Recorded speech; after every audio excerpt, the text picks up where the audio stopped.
Hello, beautiful soul, and welcome to another episode of Intuitive Creator Spotlight. I am Stella, your host, and I have a beautiful guest today, Kate. She is a business strategy consultant. She has an amazing energy, and I can't wait to introduce her to you. Welcome, Kate. I'm really happy to see you here today with us. Oh, Stella, when you asked me to come on, I jumped at the opportunity. I love talking to you. I love your energy, and thank you for having me here. It's brilliant. Oh, I'm really excited about our conversation today as well. So I know we met in person actually, and we were at an event, and you sat very close to me. And I just remember your amazing energy. You're fun. You have an amazing brain. You come up with great strategy for yourself and for the people who come to you to work with you. So what would you say it's something that motivates you to continue to offer consultancy in helping people with their strategies? Yeah, well, okay, I tell you where it comes from. Firstly, is people may or may not know this, but I have an ADHD brain, right? And so apart from the fact that I genuinely do like to help people anyway, that's a given. I love being around people and sparking ideas off people. With an ADHD brain, we need dopamine to give us motivation. And so our brains actively seek out, where can we get a dopamine kick from? So you might find us laughing and sniggering at something that somebody else hasn't noticed. It's because our brains will actively seek out the funny thing. And so, we have to be careful of that. But it's because then when you laugh, you're releasing the chemicals that give the feel-good factor, which is what we lack. So our brains are actively seeking it. And so we get that. One of the reasons why people with, like myself, who have got ADHD or, other NDs as well, is because we get such a warm glow, a warm rush, the dopamine kicks in when we genuinely want to help and we genuinely feel that we've actually made a big difference. I can help somebody cross the road. It's not going to have the same impact. Yeah, I've done a good favor for somebody. And you would do that because, well, it would be rude not to if they needed help, right? That's different. When I actually see how I've impacted people on an emotional level because they've got past something they just thought they couldn't do, they thought it was their problem, they thought it was them, it just brings me so much good feeling that I want to naturally just keep doing it to get that good feeling. But I only work with people I like anyway. So yeah, it's interesting, isn't it? Because as a child, I was always very generous. I was the one that had a bag of sweets at the playground. I would give everyone a sweet and then look in the bag and go, oh, I didn't take one for myself. And then be like, oh, okay, whatever. Let's go down the slide, Would you say that generosity is something that attracts people to you, or is it something else? I like to think it's my effervescent personality, super wit and modesty. So humble. No, I like to think it's because okay, so if we go based on what people have said to me recently in the last couple of months, it's honesty. It's about core values. One of my core values is honesty. And that's a real big thing to me because I've spent a lot of my life I say not being honest. What I'm saying is not always showing how I truly feel because I've been misunderstood a lot because of having ADHD. And so I've sometimes felt like I haven't been able to be me and be honest because I could be seen as too much or people don't get it. So I've learned how to mask. But actually, I am a very generous person anyway. And hopefully when people get to know me, they realize that. And they do. But to me, it's about honesty. It's about trust. I think people that they might think, oh, she's got a sense of humor, she might have something cool to say. But then honesty and kicks in because it's too complicated to not be. I agree. Yeah, and these masks we may have the desire to create them at some points in our life as a protection mechanism. And so we learn to protect ourselves by building those masks. And as we Yes. go through life, we learn that they're not serving us anymore, and then we let them go. But when somebody comes to you for help, can you recognize if they still have some sort of a mask on? And if so, do you tell them that?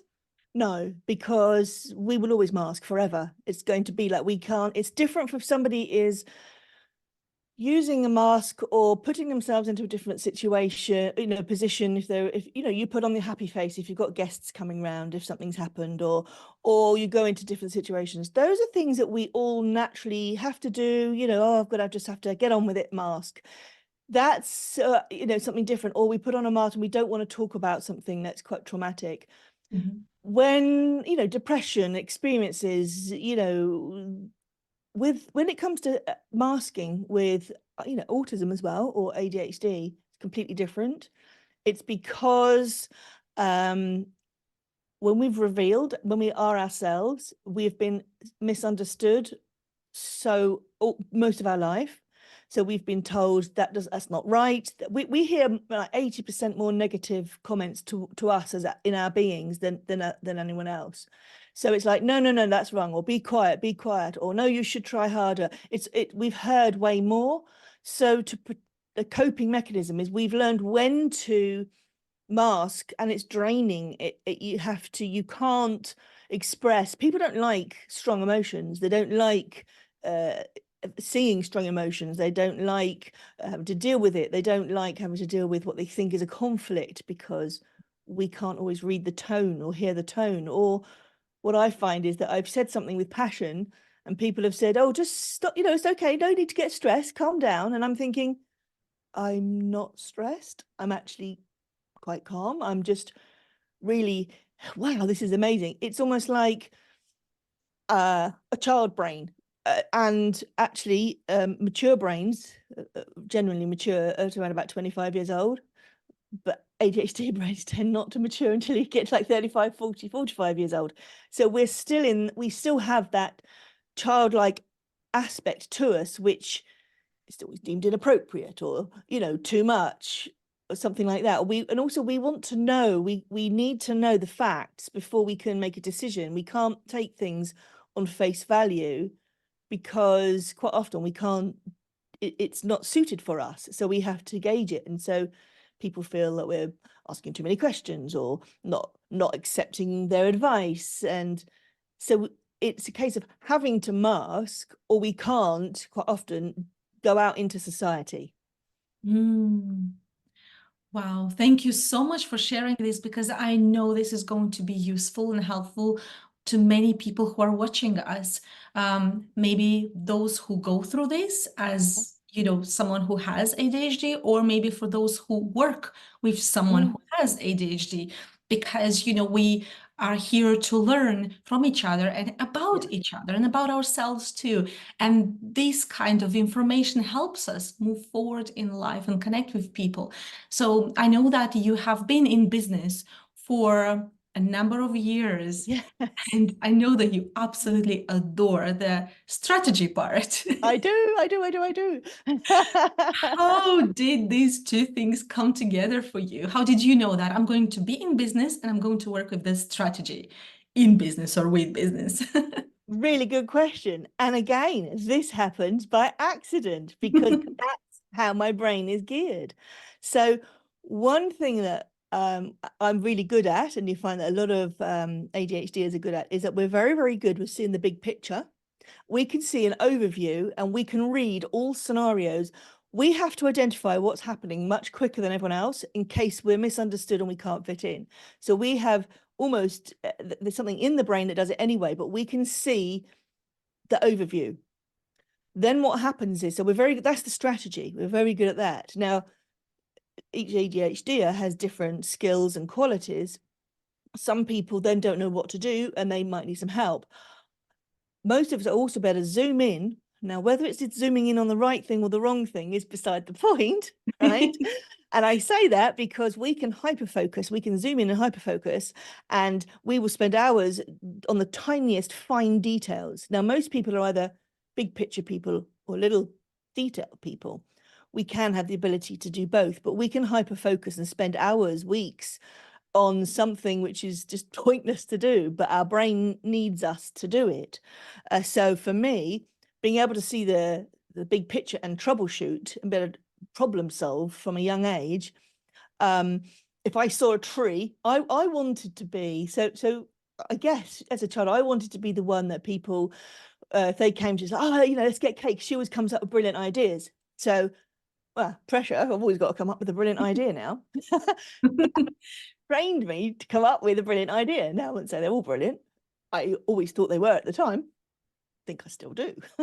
They are. Until I find out they're not.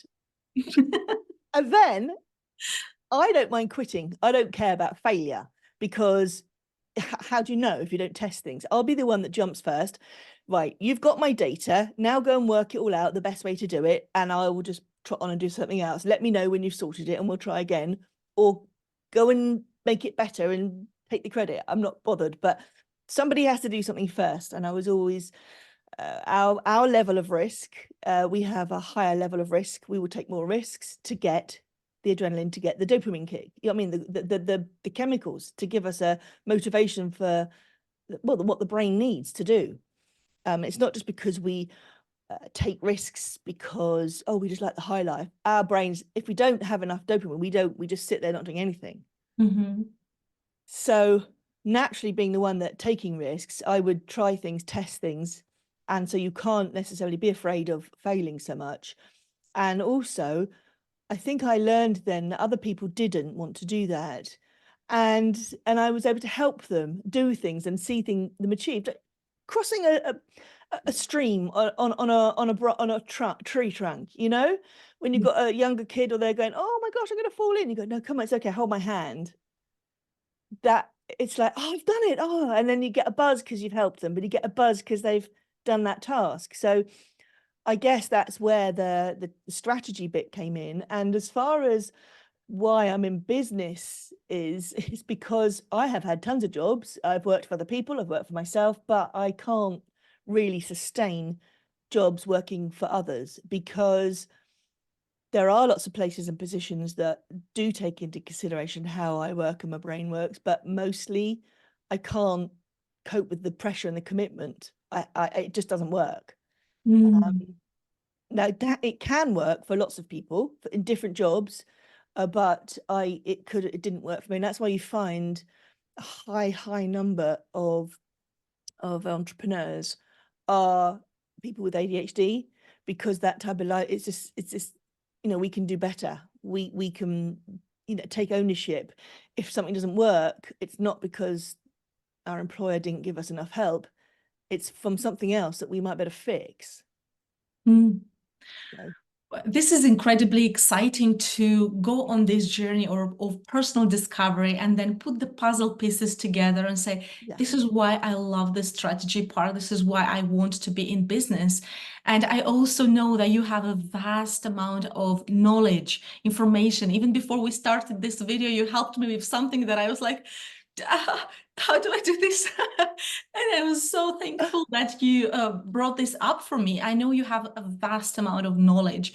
If you were to describe how you store the knowledge, because I know you have a lot of it in your own amazing brain, how would you say you store it within like memories, or are you a visual person, or do you like remember some sort of like, okay, I learned that then and I connected like that together? How does it work for you?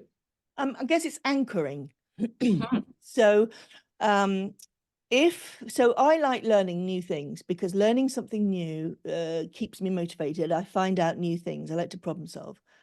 I did used to think that I needed to know everything, but obviously I don't. But I still like to know all the things. So when I get interested in something, I will try and learn it to as far as I can go, to learn all there is about it. And then that will be my latest thing. So when I was learning scuba diving, I didn't just want to learn how to scuba dive and have fun watching the fish. No. I had to go and keep going through all the qualifications until I became a deep sea rescue diver. Right. I was never going to work as a deep sea rescue diver, but I did want to just know within myself that if I had wanted to work as a rescue diver, I could. There was no intention of doing that. I just wanted the knowledge.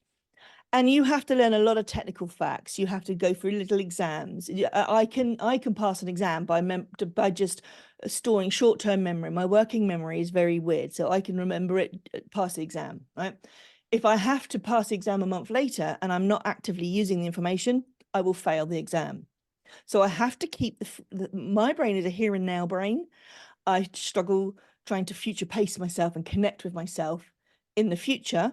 So anything that's happening right now. Now, I could go back into, if I was to go scuba diving again, I can't remember all the dial. I can't remember all the things, but I'm quite happy for someone to just show me, remember it, things will kick in, and then after the bit, I would get it again. But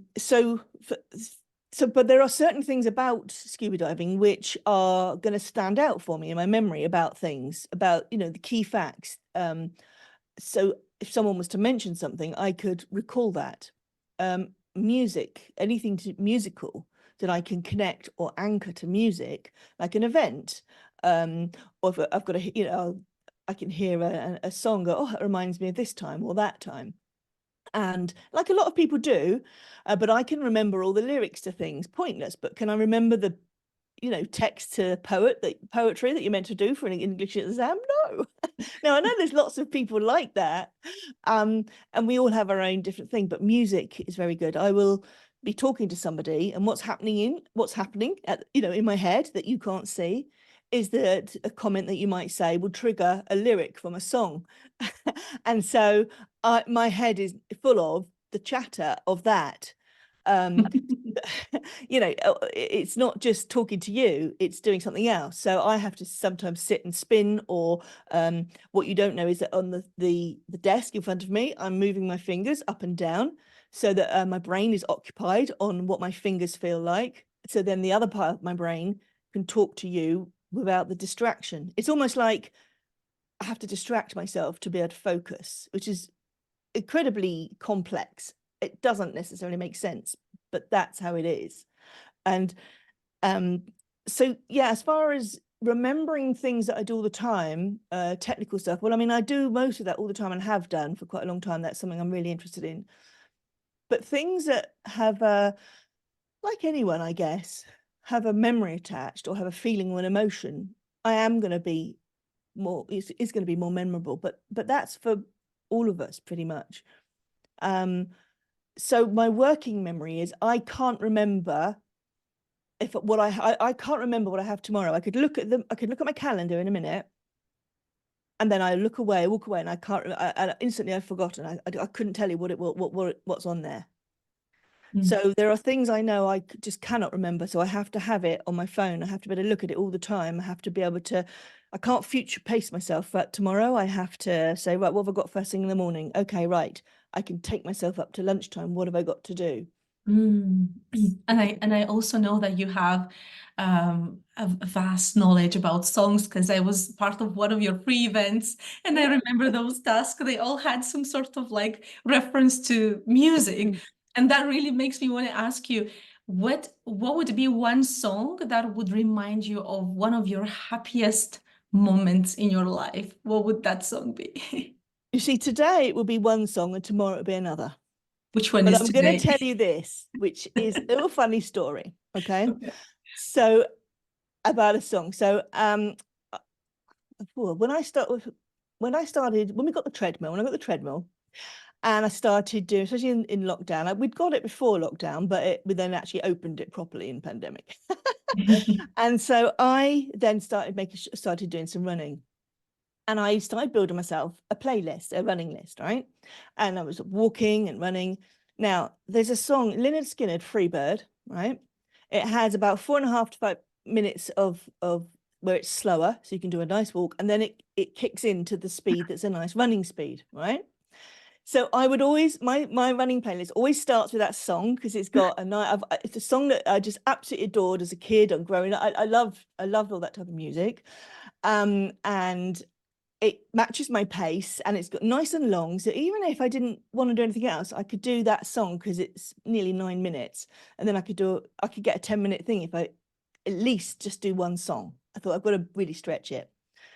And so the funny thing is now that it's so anchored to me that if I hear it anyway, I immediately think, oh, I better start running. and, Oh and my God, I love so that. I know, but even to the point now with the family, like kids or grandkids, if we hear it on the radio, they go, "Man," I go, "What? One, I go, oh my gosh!" And so I pretend and I run around the house. So because of that, that song has a lot of fun attached to it as well, you know. So Yeah. yeah, And it's interesting how people get to know us better through the choices that we make, or songs in this situation that we like, yeah, or hobbies that we have as well. Because sometimes yeah, you may say to everyone, I'm passionate about, I don't know, making jewelries, for example. And then yeah, for your next birthday, you'll just receive all the things about jewelries. And that's how people get yes, to know yes, us better. absolutely. Yeah, yeah. All the hobbies. Yeah. I mean, I know there's a lot of ADHDers who are incredibly creative and really good with fingers and that sort of thing. And they have some amazing, artwork and creativity. And I used to like doing all that. Um, when I was a kid, I used to be quite creative, but then, you know, I like other things as well. I have now, the last 10 years, don't have, like, you don't open a cupboard and find 15 hobbies in there, not done. But for those of you that do have that still, there's a website, there's a Facebook group somewhere where you can swap your hobby stuff.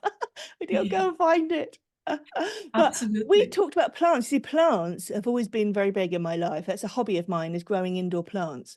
Wow. And that's how when I jumped on the call with you, I noticed yours straight away because we have similar ones.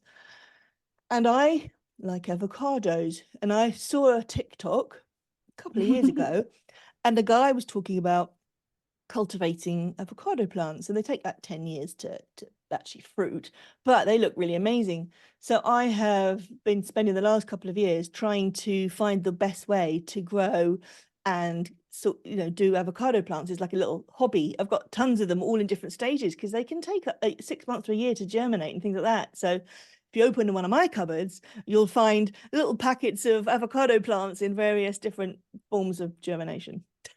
Oh, wow. I think I want to see pictures of those plants because I love plants myself, and I think they have amazing energy. And as we mentioned earlier, Yeah, it's beautiful to communicate with plants and nature in general. It's just amazing.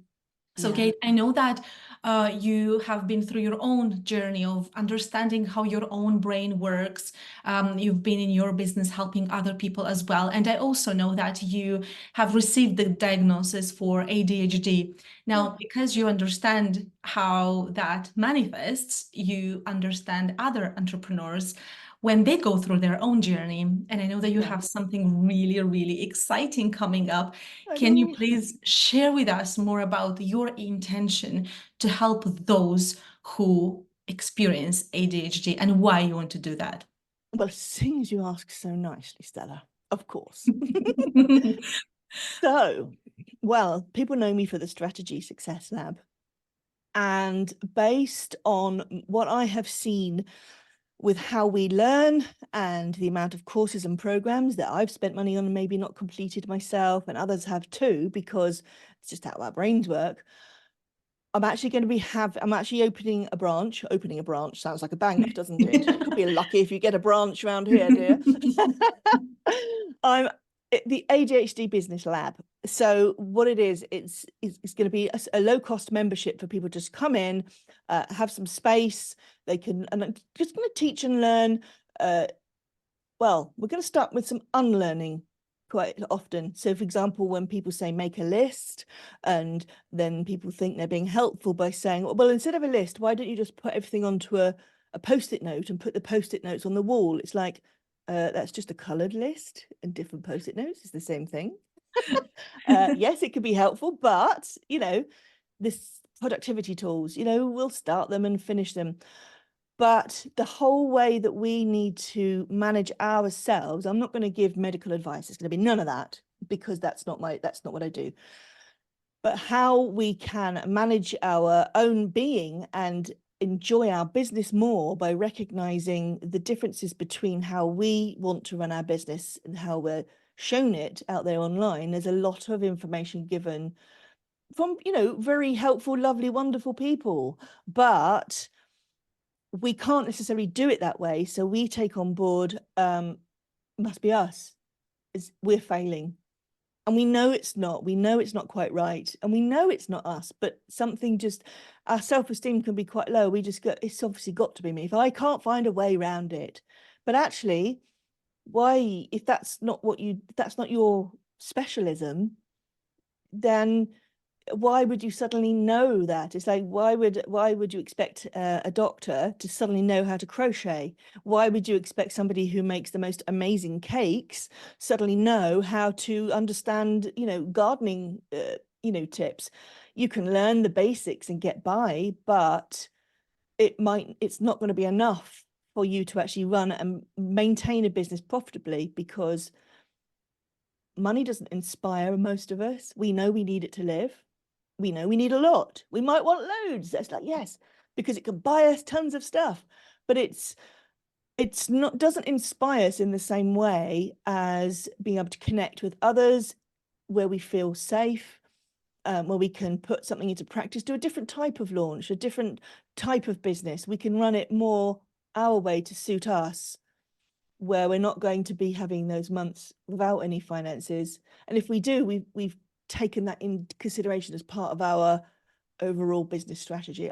It's taken me such a long time to try and unlearn what I didn't need to know and take on the good things that did work. And you can't just role model and watch somebody else and do it their way, because our brains, it won't necessarily recognize that's how to do it if it doesn't fit, so each day is different. One day we're like 100%, this is it, I'm going to do this. And the next day it's like, no, something's not quite right. And instead of trying to resolve it because we can't think of a way, we'll leave it for 2 or 3 weeks, and then we've lost interest. And So what will they find in your space? Because you understand that if someone with ADHD, they can lose interest quickly. It may be hard to navigate through business and manage it. What will they find in your space? well, people like to learn in different ways. So there's going to be small bite-sized chunks of different types of videos, really quick ones, just to cover certain points.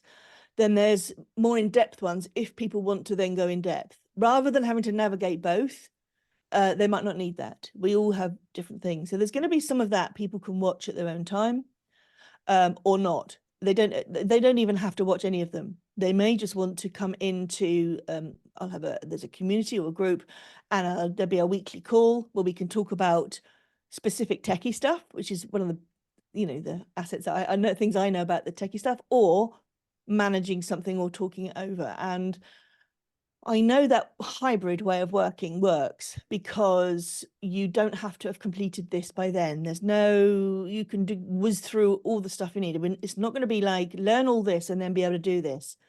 These are things that we need for life to keep going on. It doesn't mean to say you have to stay in my membership for life, obviously. Although if you did want to, I'm still going to be here. But the thing is, ADHD is not a mental health issue. It's not something that therapy is going to help us feel better. It's there for life.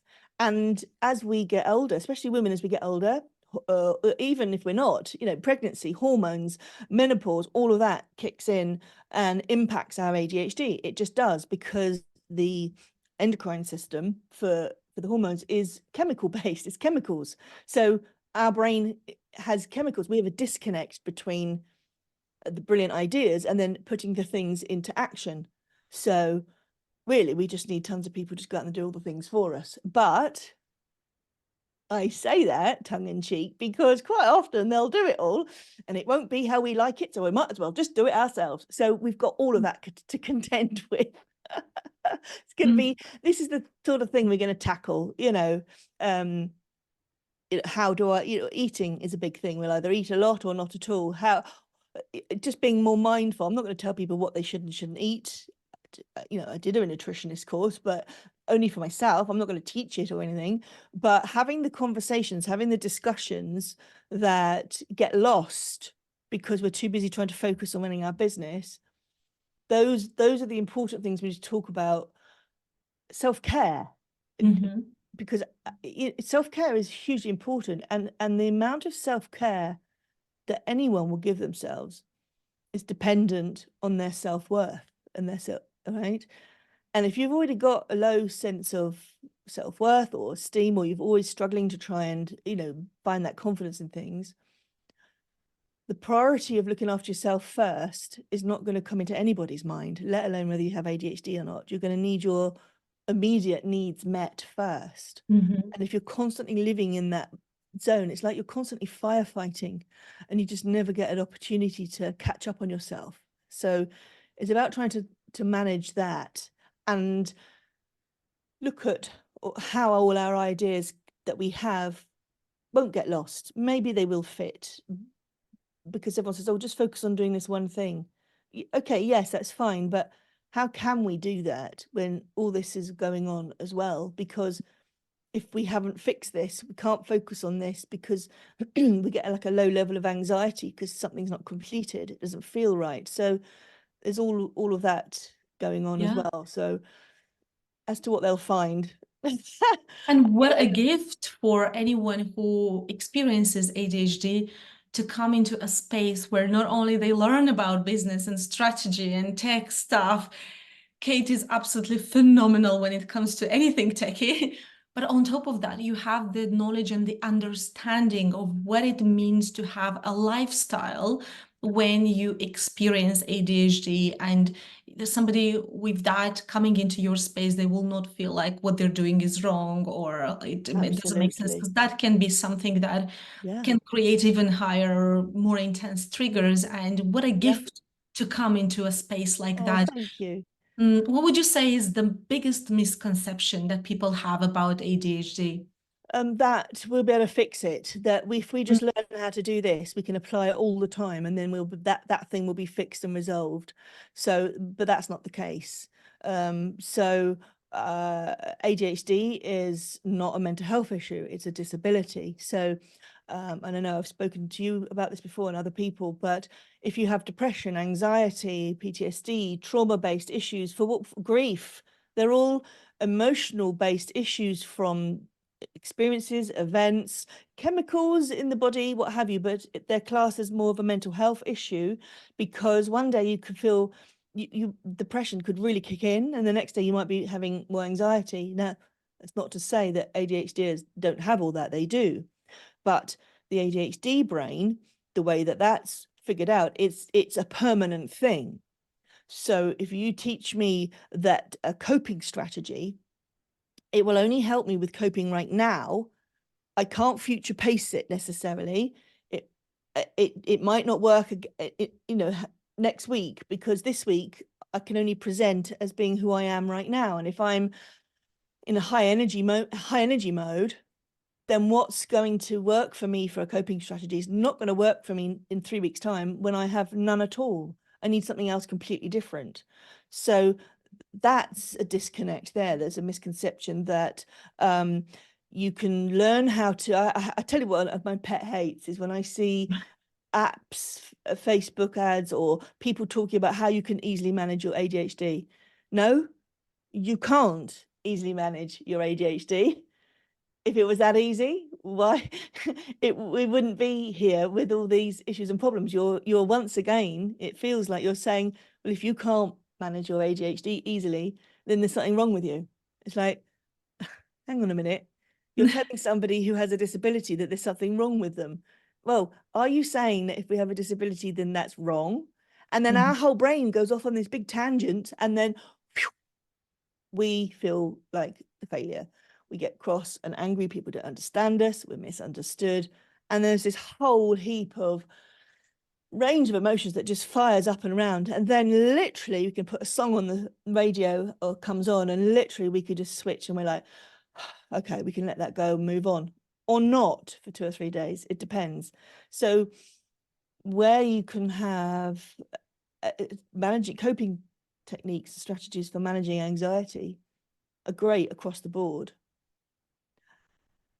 Coping with depression could be great across the board. But for example, I was diagnosed quite late in life, and I still feel like I'm grieving for the lost life that I had. I'm grieving for the future I can't have, because I can't fix it. I thought if I could just do this better, I could fix it.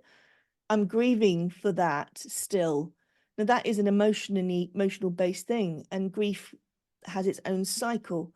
Mhm. That's something I can talk to somebody about and help resolve, right? But why my, what, being misunderstood, blurting out something, talking too fast, interrupting, you're going to just have to take it or leave it, really. Mhm. It's nothing I could do about that. It just, it's the filters, if we feel safe, we're more going to be more out there. And then it takes one person who just looks at us funny or says something wrong, and we go, oh my God, I misjudged that. Oh my God, they hate me, they hate me, they hate me. Oh my God, I made a big mistake. And we'll literally shut off. We'll just nod, smile, and act like we're okay with them. And then we will try and avoid that situation or that person for a long time. I'm so grateful, Kate, that you are sharing all of this with us today, because Oh, your level of awareness is just incredible about the whole situation, not only just about how ADHD works, but the lifestyle of someone with ADHD, how they create business, why many people with ADHD choose to have a business and then struggle to manage it. And I'm incredibly grateful that you brought oh, bless to you. us here in this episode all this knowledge, because it's very good for me, and I'm sure many people will find it valuable too. Thank you. So, Kate, as we are wrapping up the episode, I would like for you to share with us any thoughts, any inspiration, or anything at all that comes to you in this moment, right here, right now. Okay, I'm going to say this, and I don't mean it to sound negative or maudlin or anything like that, but we do only have the life we have right now. So therefore, if we really want to learn how to love ourselves, try and look for more opportunities to find things that we're good at, we can experience and have fun, and try and find things that bring you more joy. Just do that, because when our brains, whoever you are, whatever your brain is, when you're feeling happy or laughing, your brain is more open to receiving more positiveness, and and open to more opportunity. Because I tell you what will happen as you get older, which I'm feeling now as I'm older, is that I don't necessarily regret things I've done, because that's who I am. But I do regret and grieve for the things I didn't do or can't do now. So don't, if you think someone's going to judge you, let them judge you. It's their problem. What they think of us, none of our business, to be honest. Hmm. Thank you so much for that, Kate. I really appreciate it. And thank Oh, you to everyone who chose to watch this episode with us. Let us know what you think. Like the episode, subscribe to the channel, and check out the description for this video, because this is where you will find out how you can connect with Kate and myself. Thank you so much again. Have an amazing day. Bye-bye.